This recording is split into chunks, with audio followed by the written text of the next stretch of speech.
आ जाते हैं अपन टॉपिक पे स्वर संधि। देखो स्वर संधि हमने अभी पढ़ी, जब दो स्वर आपस में मिलेंगे, मतलब दो वर्ण आपस में मिलेंगे तो संधि होगी, और वो दोनों वर्ण यदि स्वर हो तो वहां पर हमारी होगी स्वर संधि।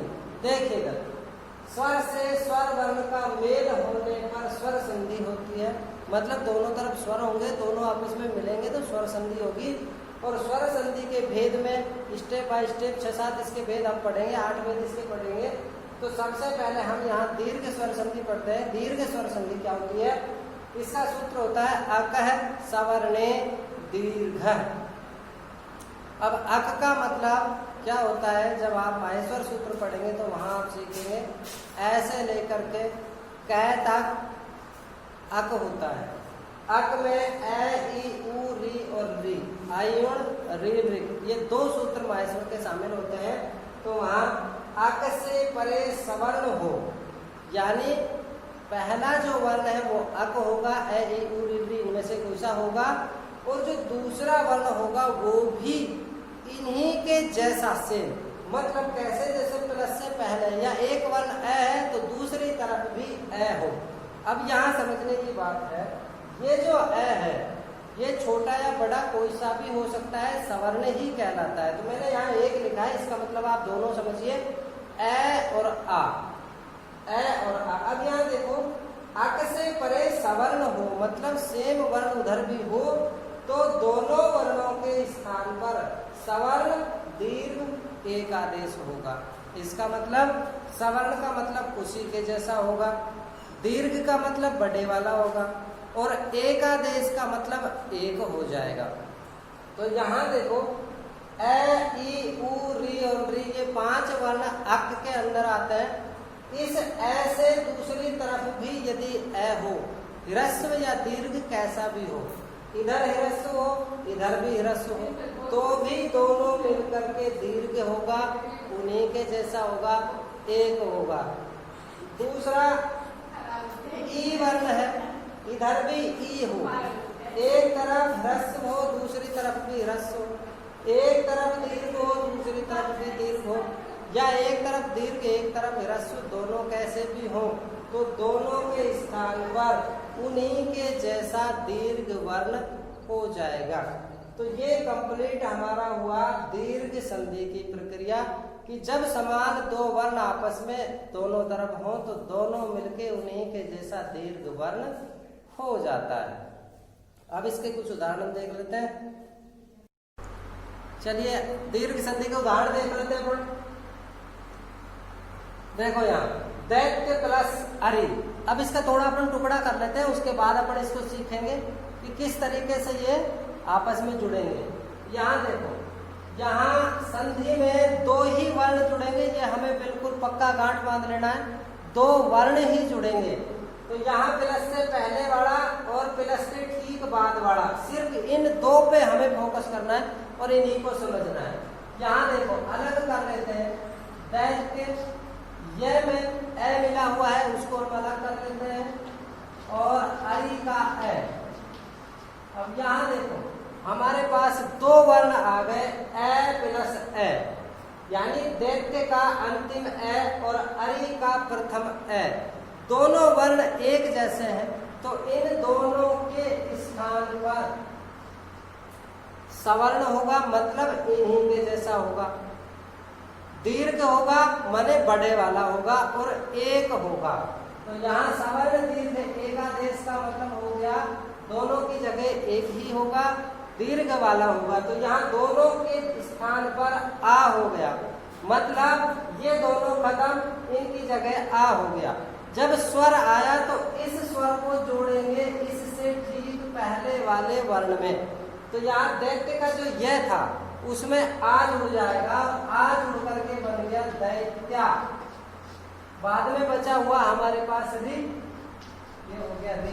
दैत्य प्लस अरि मिल करके बन गया दैत्यारि। दूसरा उदाहरण देख लेते हैं, ज्ञान प्लस अर्जनम। यहाँ भी ज्ञान में ए जुड़ा हुआ है और अर्जनम का ए, दोनों तरफ ए आया। अब ये छोटा बड़ा जरूरी नहीं है, दोनों तरफ छोटा है तो वो भी चलेगा, एक तरफ छोटा एक तरफ बड़ा होता तो भी वहां दीर्घ संधि हमारी हो जाती। ए और ए मिलके बन गया आ, और ये आ की मात्रा अपने से पहले वाले व्यंजन में जुड़ जाएगी, तो ये आ की मात्रा जुड़ गई न में, और ये हमारा शब्द बन गया ज्ञानार्जनम। ज्ञान प्लस अर्जनम बराबर ज्ञानार्जनम। अगला उदाहरण देखो, सबसे पॉपुलर उदाहरण है, सबसे ज्यादा उदाहरण लिखवाया जाता है हर संधि में। विद्या प्लस आलय बराबर विद्यालय। विद्या आ प्लस आलय का आ। यहां ध्यान दो, दोनों तरफ आ है, तो दोनों आ के स्थान पर एक हो जाएगा, उन्हीं के जैसा हो जाएगा और दीर्घ वाला हो जाएगा, तो आ हो गया। इस आ को इसमें जोड़ देंगे और हमारा शब्द बनेगा विद्यालय।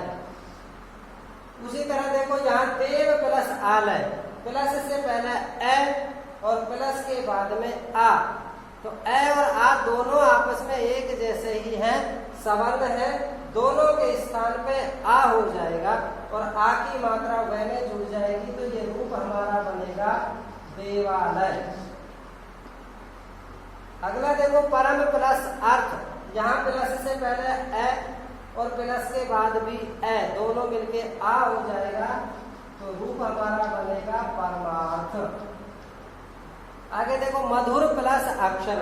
यहाँ प्लस से पहले ए है, मतलब र में मिला हुआ ए और प्लस के बाद भी ए, जब दोनों को मिलाएंगे तो बनेगा मधुर, और दोनों की मात्रा मिलके आ हो गई तो मधुरा अक्षरम।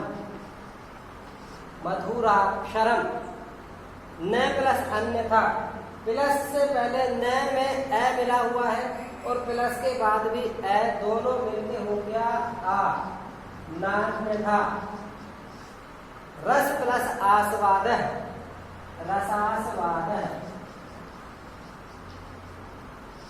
ये सभी उदाहरण ए प्लस ए के थे, जिसमें प्लस से पहले ए छोटा हो चाहे बड़ा, प्लस के बाद भी ए छोटा हो चाहे बड़ा, दोनों मिलकर के आ हो जाएगा और उस आ की मात्रा उससे आने वाले, पहले आने वाले वर्ण में जुड़ जाएगी। उसके बाद अल्प प्लस अपराध, अल्पापराध। इस तरीके से ये ऐसे संबंधित उदाहरण थे, ए प्लस ए बराबर आ के। अब कुछ उदाहरण देख लेते हैं ई के। ई प्लस ई मिला करके दीर्घ ई हो जाएगा। जब दो वर्ण एक जैसे आपस में मिलते हैं, देखो यहाँ कवि, तो कव प्लस वह में ई मिला हुआ है, प्लस से ठीक पहले ई, प्लस इंद्र का ई, तो यहाँ प्लस से पहले और प्लस के बाद, अर्थात दो वर्ण जब पास पास होते हैं तो उनका मेल होगा, उसी का नाम संधि है। स्वर होंगे दोनों तो स्वर संधि है, और उसमें यदि इन 5 वर्णों में ए, ई, उ और री दोनों तरफ एक जैसे वर्ण हो, तो वहां पे एक हो जाएगा, उन्हीं के जैसा हो जाएगा, माने सवर्ण हो जाएगा, और दीर्घ हो जाएगा, मतलब बड़े वाला हो जाएगा। तो ई और ई दोनों मिलकर के बड़ी ई हो गया। ये दोनों ई समाप्त हो गई और दोनों की जगह हो गई बड़ी वाली ई। इस बड़ी ई को इस वह में जोड़ देंगे, तो रूप बन गया कवि। शेष भाग जो हमारा बचा था उसको सीधा सीधा जोड़ देंगे और हमारा नया शब्द बन गया कवींद्र। आगे देखो, पृथ्वी प्लस इंदु। पृथ्वी, यहां पे ई है वह में, प्लस इंदु, यहां बड़ी ई, यहां छोटी ई, दोनों आपस में सवर्ण है। जब दोनों तरफ एक जैसे वर्ण हो और उन दोनों के स्थान पर उन्हीं के जैसा बड़ा वाला एक हो जाएगा, तो ये हमारी हो गई दीर्घ संधि पृथ्वी बिंदु।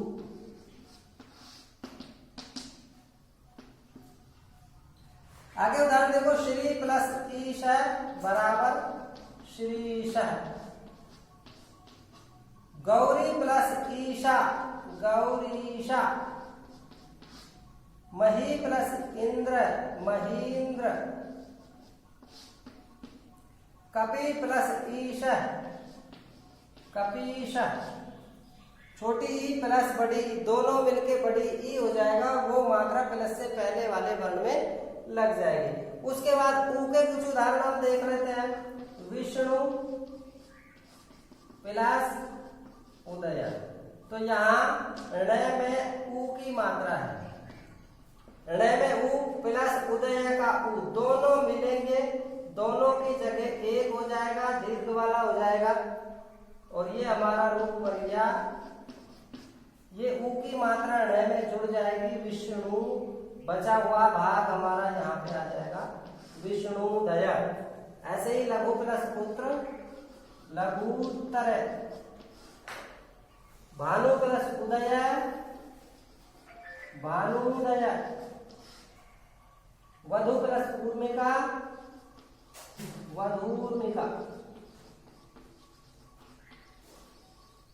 यहाँ ऊ प्लस ऊ दोनों मिलकर के बड़ा ऊ हो गया और यहाँ हमारी दीर्घ संधि हो गई। अब इसकी थोड़ी सी पहचान देख लो। ये तो हमने की संधि।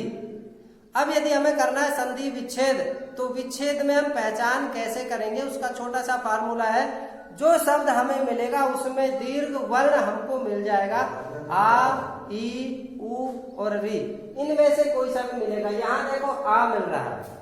जब किसी शब्द में दीर्घ मात्रा मिले, आ, ई, उ या री, प्लस वहां से शब्द के दो भाग करने पर सार्थक शब्द निकले, तो समझ लीजिए वहां दीर्घ संधि हमारी हो जाएगी।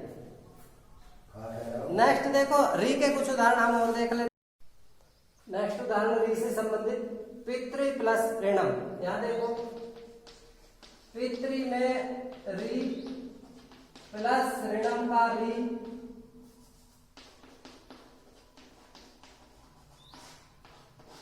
प्लस से पहले री और प्लस के बाद भी री, दोनों री मिलकर के दीर्घ री बन जाएगी। यानी दीर्घ संधि में जब दोनों तरफ एक जैसे वर्ण हो तो दोनों के स्थान पे उन्हीं के जैसा दीर्घ एक वर्ण हो जाएगा और इस री की मात्रा इस तय में जुड़ जाएगी और शब्द बनेगा हमारा पितृणम। इस तरीके से बड़ी री डबल घुंडी ऐसे आ जाएगी पितृणम। ऐसे ही भ्रातृ प्लस ऋकार, भ्रातृकार, भोतृ प्लस ऋकार, भोतृकार, मातृ प्लस ऋणम, मातृणम, पितृ प्लस मृकार, पितृकार। अब यहां समझ लो री प्लस ली बराबर दीर्घ री। री और ली दोनों आपस में सवर्ण कहलाती है और इन दोनों के स्थान पे जब संधि होती है, आगे पीछे री दोनों आते हैं तो दोनों के स्थान पर दीर्घ री हो जाता है। अब दीर्घ संधि के कुछ अपवाद अपन देख लेते हैं।